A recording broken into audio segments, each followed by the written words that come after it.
Uttar Pradesh BJP में जो विवाद गहराया था उसे लेकर समाजवादी पार्टी जितने मजे लूट सकती थी लूट रही है। कभी 100 विधायक लाकर सरकार बनाने का ऑफर दे देती है तो कभी यूपी के दोनों डिप्टी सीएम बदले जाएंगे कहकर अफवाह उड़ा रही है। सपा मुखिया तो कतई पर्सनल हो गए और केशव प्रसाद मौर्य को दिल्ली के वाईफाई का पासवर्ड तक बता डाला। लेकिन सपा भूल गई कि जिनके खुद के घर शीशे के होते हैं वो दूसरों के घरों पर पत्थर नहीं मारते, और अब जब पत्थर मार दिया तो बीजेपी की तरफ से भी करारा जवाब दिया गया। बीजेपी ने सपा के भीतर विस्फोट कर दिया। इस विस्फोट से सपा के किले में मानो कंपन पैदा हो गई, और इस कंपन को पैदा किया है बीजेपी की फायर ब्रांड नेता मेनका गांधी ने। मेनका गांधी 9 बार सुल्तानपुर से चुनकर संसद में पहुंची थी, लेकिन इस बार वो समाजवादी पार्टी के रामभुआल निषाद से चुनाव हार गई। लेकिन अब रामभुआल निषाद के खिलाफ मेनका गांधी ने मोर्चा खोल दिया है, जिससे उनकी सांसदी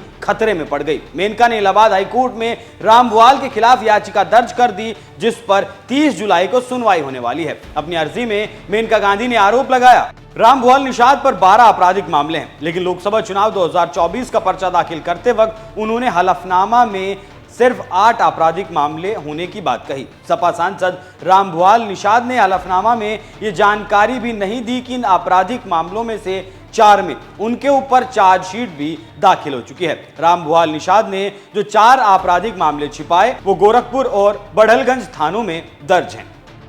मेनका गांधी ने इस आधार पर रामभुआल निषाद की सांसदी रद्द करने की मांग कर दी। जनप्रतिनिधित्व कानून के तहत हर उम्मीदवार को चुनाव के दौरान एक हलफनामा दाखिल करना होता है और उसमें खुद से जुड़ी सभी अहम जानकारियां देनी होती हैं। इनमें कोई गड़बड़ी पाए जाने पर इनका निर्वाचन रद्द भी किया जा सकता है, और अगर रामभुआल पर लगे आरोप सिद्ध हो जाते हैं तो यह सपा के लिए किसी बड़े झटके से कम नहीं होगा। वहीं मेनका गांधी की याचिका के बाद सवाल ये भी उठते हैं कि जब निर्वाचन आयोग में हलफनामा दाखिल उम्मीदवार करते हैं तो क्या उनके हलफनामे की क्रॉस चेकिंग नहीं की जाती? क्या उनकी जांच नहीं की जाती कि जानकारी सही दी गई है या फिर गलत? अगर ऐसा नहीं होता तो फिर चुनाव आयोग को अपनी इस प्रक्रिया में बदलाव करने की सख्त जरूरत है। अगर आयोग हलफनामों को मुस्तैदी से चेक करे, मुस्तैदी से उन्हें ले, तो शायद ऐसी नौबत नहीं आए। खैर, अब तो रामभुआल के खिलाफ याचिका दाखिल की जा चुकी है, अब जांच होना बाकी है।